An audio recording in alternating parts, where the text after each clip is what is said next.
This girl was just looking for a job. She never expected the bartender to drug her drink, all under the instruction of two shady recruiters. These two men posed as employment agents, but in truth, they were predators running a vile scheme to force women into prostitution. As the drugs started kicking in, one of them decided to have a little fun first, but they messed with the wrong girl.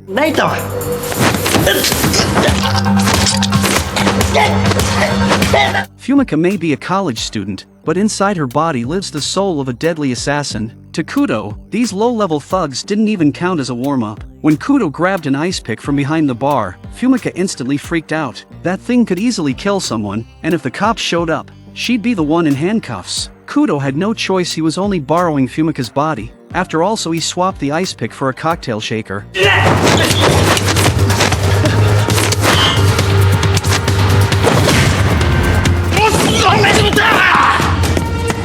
Still, it was a bar that drugged female students. Of course, they had bouncers on standby. Fumika's body was too frail for a drawn-out fight. After a few rounds, she was already out of breath. Kudo knew they had to finish this fast. Once one goon went down, the rest was easier, but Fumika's punches were soft and harmless, like swatting someone with a pillow. She needed something with impact. As a master assassin, Kudo knew the human body's pressure points like the back of his hand, and as long as he avoided the fatal ones, a throwing dart wouldn't kill, just disable.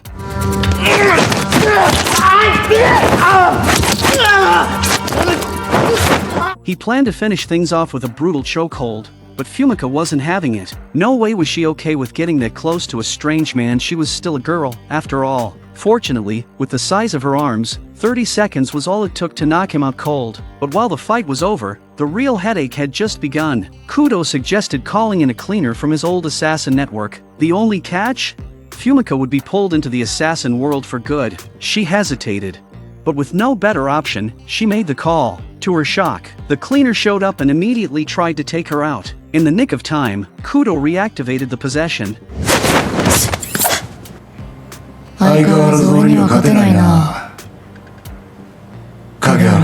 Tashi, the cleaner, never believed in ghosts, but when Fumika said that line, there was no doubt left in his mind. Kudo wasn't just a ghost, he was Tashi's old friend, his mentor. Just days ago, Kudo had been the top hitman in the organization, but after completing a job, he let his guard down, waiting by the roadside for a cleaner to show up, only to be betrayed by one of his own. His soul latched onto a spent bullet casing, waiting by the roadside, until someone worthy came along. Fumika was just an ordinary college student. To land a decent job after graduation, she forced herself to sit through sleazy dinner meetings with recruiters. Every time one of them started getting handsy, she'd feel an overwhelming urge to kick them in the face. Unfortunately, that glorious kick only ever played out in her imagination. She still needed the job, and couldn't afford to burn bridges, so she had to politely decline their advances with a fake smile. On her way home that night, exhausted and dazed, Fumika stumbled on the stairs, and that fall led her to a strange discovery: a bullet casing lying on the ground. On a whim, she picked it up, never expecting it to contain the soul of a legendary hitman. When she first saw Kudo, her instinct was pure terror. She bolted, desperate to escape, but tripped again. As Kudo reached out to help her, the moment their hands touched, they felt each other's presence. When Fumika woke up again, Kudo was the one in control. It was his first time back in a physical body, and it just so happened to be a girl's. The experience felt weird, but with Fumika watching his every move, he didn't dare do anything questionable. It was Kudo's first time as a ghost. He'd figured out how to possess someone with a handshake, but the rest of his spectral abilities would take some trial and error. When he ended the possession, Fumika freaked out and bolted again. Luckily, Kudo soon realized, as long as they were within 15 meters of each other, he'd automatically be teleported to her side. And just like that, amid all their bickering, Fumika ended up running into her best friend in a narrow alley. Her friend had been silently suffering domestic abuse. Fumika had always wanted to help, but as a broke college girl, what could she really do? Kudo reached out his hand. If Fumika wanted strength, he'd gladly lend it to her. Seeing her friend cowering in fear again lit a fire in Fumika. No matter what, she'd deal with the consequences later. Right now, it was time to take action. あとこの似合わねえ服装やめろっつったよな。 The guy turned around, confused, seeing that it was just Fumika. He wasn't the least bit worried, unaware that Kudo's soul was now in control. 真帆の服装はめちゃくちゃ似合ってるわクソボケー。 That kick shocked everyone, her friend, the man, and even Fumika herself. She never imagined that with Kudo's power, she could actually land such a clean, powerful strike. The guy thought it was a fluke just caught off guard. If they went another round, no way he'd get hit again. But Kudo, though armed with elite assassin skills, was still using a regular human body. Fumika scolded Kudo for being too reckless, while Kudo complained the body was too fragile. The two started bickering out loud, which made it look like Fumika was yelling at herself. Meanwhile, the man on the ground had had enough. He was used to beating women, but this was humiliating.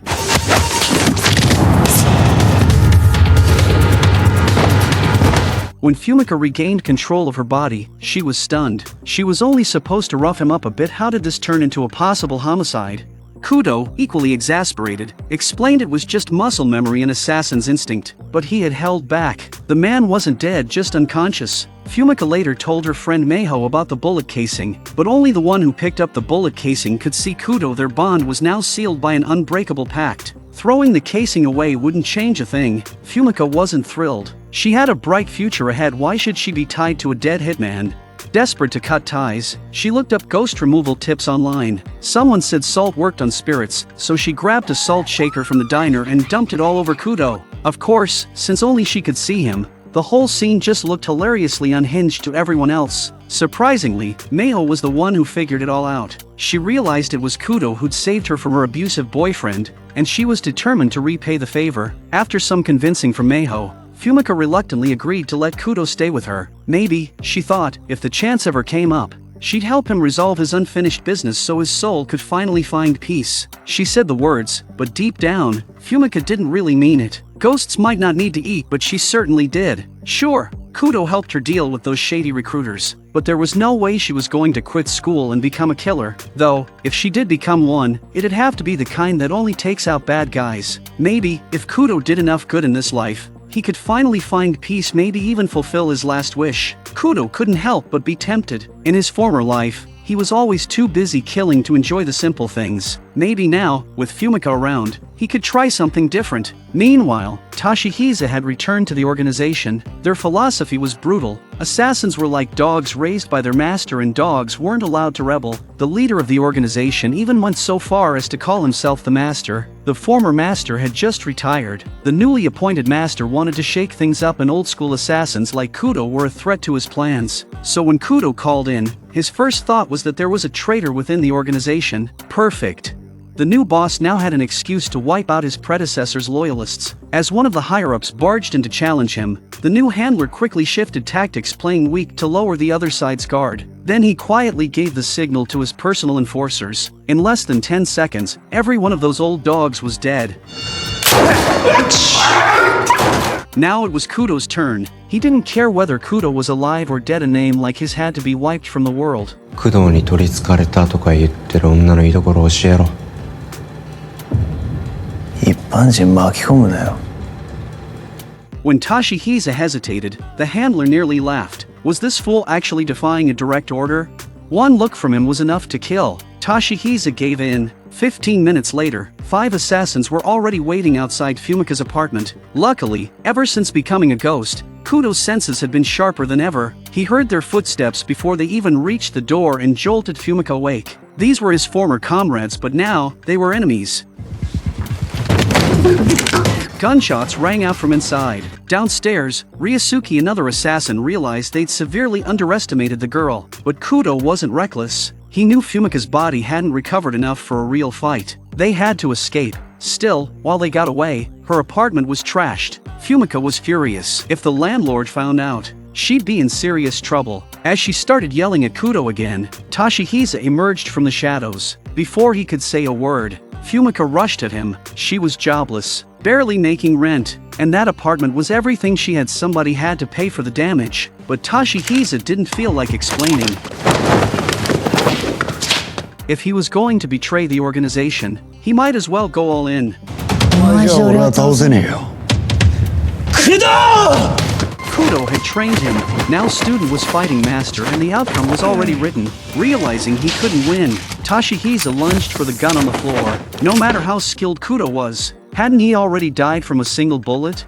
but that was back then when Kudo had his guard down and still trusted his allies. Now, he wasn't letting his guard down again. Tashihisa clenched his teeth. He'd lived in Kudo's shadow his whole life. Even in death, Kudo was still one step ahead. And then, as he grabbed the gun, Kudo had a strange flashback. This scene, it felt familiar. The person who had once stood behind him, gun in hand, had been Tashihisa. Before ending things, Kudo had one question. Tashihisa's answer was blunt. After the new master took over, everyone was forced to pick a side, but Kudo refused to choose. He even turned down official assignments. Clearly, he wanted out. That was unacceptable. Once you're a dog, you obey until death. So the organization gave Tashihisa a purge order. Either he killed Kudo, or he'd be the one to die. Kudo had a chance to escape back then, but he didn't. Maybe deep down, he didn't mind being Tashihisa's shadow. Maybe he thought he was protecting him. As the words hung in the air, Kudo slowly released his hold on Fumika's body. Since becoming a ghost, he'd found himself going soft. But sometimes, soft was what you needed. And just like that, the rift between master and student finally began to close. As for what to do next, Fumika had already decided. Instead of passively being hunted by the organization, they should take the initiative and destroy it, so she could later focus on finding a job with peace of mind. Although it would be difficult, Tashihisa was now completely on their side. Capture the ringleader first. Once the new master was dead, the whole organization would naturally dissolve. Before they moved, Kudo also made a promise to Fumika. 約束する。お前は絶対に死なせない。Relying on Kudo's ghostly nature, they slipped into the assassin's base with ease, and even went into the armory to carefully pick out a few handy weapons. What followed was straightforward. Two people wiping out an entire organization wasn't realistic, but they would make it work. With that other soul inside the body, ordinary grunts were no match for Kudo, but handgun ammo was limited, so he had to take out the organization's leader as soon as possible. Before that, though, he had to get past another ace assassin, Ryusuke.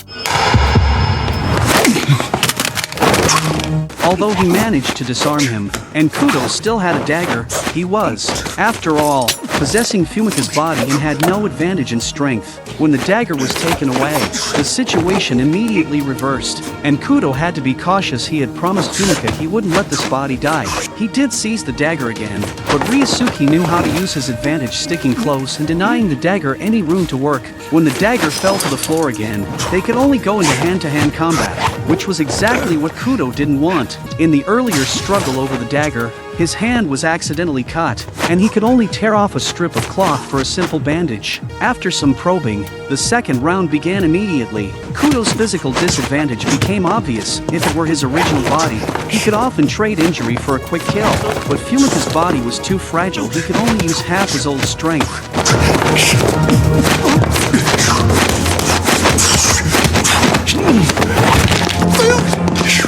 A crisp cracking sound followed. His rib was clearly broken. Ryusuke was experienced and focused all his attacks on Kudo's injured spots. This was a fight to the death. There were no rules to speak of. Ryusuke spotted an opening, grabbed Kudo, and squeezed hard with both arms. A wave of intense pain shot from his ribs. Kudo tried desperately to break free but couldn't muster strength. Feeling the arms weren't working fast enough, Ryusuke simply crouched down and pressed his fingers directly into Kudo's wound. After Ryusuke's relentless assault, both Kudo's stamina and strength were completely depleted. At this point, he had no chance of winning.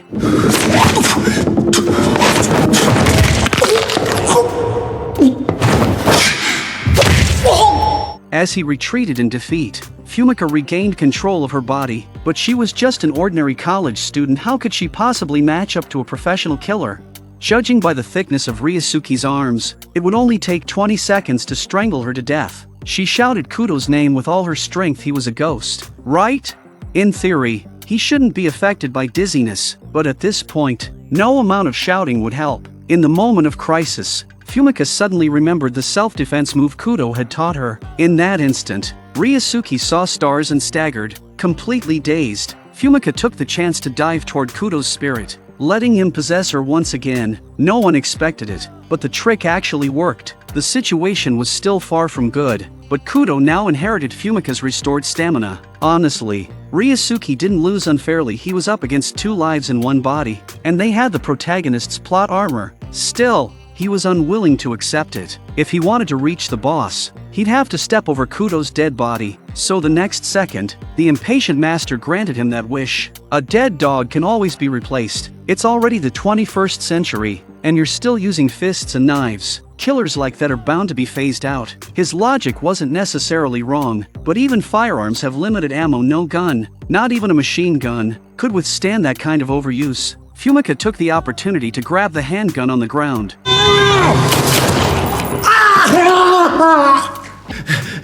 お前は一体誰だっていう草は。私は松岡文香。 Toshihisa walked up from behind and gave the master one last shred of dignity. They, the dogs who had been raised and used by him, had finally earned their freedom. Once the assassin organization was completely destroyed, Fumika finally started to feel the pain all over her body. She joked with Kudo, saying she would need to sleep for a full day and night just to recover, but this time, there was no reply from behind her. The one who had killed Kudo was now dead. His lingering regret had been resolved. He no longer had a reason to remain in this world. Just a few days later, Fumika had returned to a normal life. Though her time with Kudo had been short, she had learned a lot. She believed that from now on, she would never again lack the courage to face whatever came her way.